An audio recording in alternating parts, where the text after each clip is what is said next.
Pro mě je málo 1000 korun.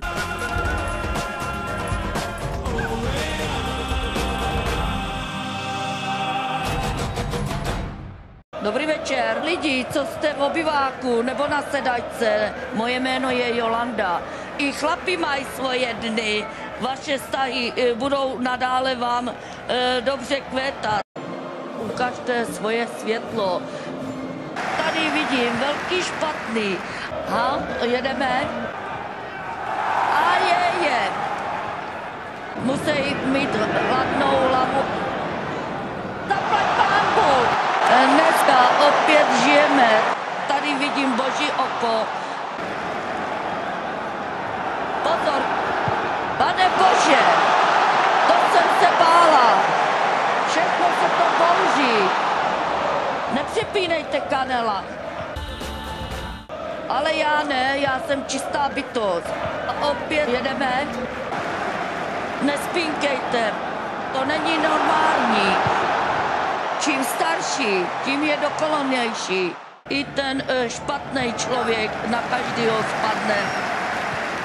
Ať ti žehná Bůh.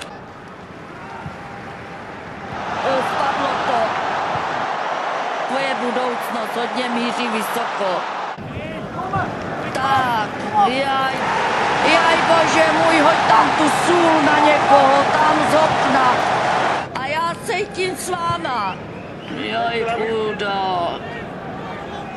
Ať nedělá takový kopičiny. Vy máte dobrý, nemáte nic? Nenechte se zmát. Jaj, Bože můj. Pán může být zaražený. To je vysloveně demagogie tohleto. Nevzátejte. Hodně vysoko míříš. Bylo to hodně zakázaný. Tak cítit temnotu. Hraju od těch dětských, od těch dospělostí. Vidím velký, máte chaos. Máte strach. Hodně si trpěl a hodně si hladoval.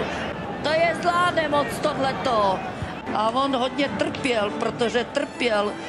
Ale ze sraček můžete vytáhnout se.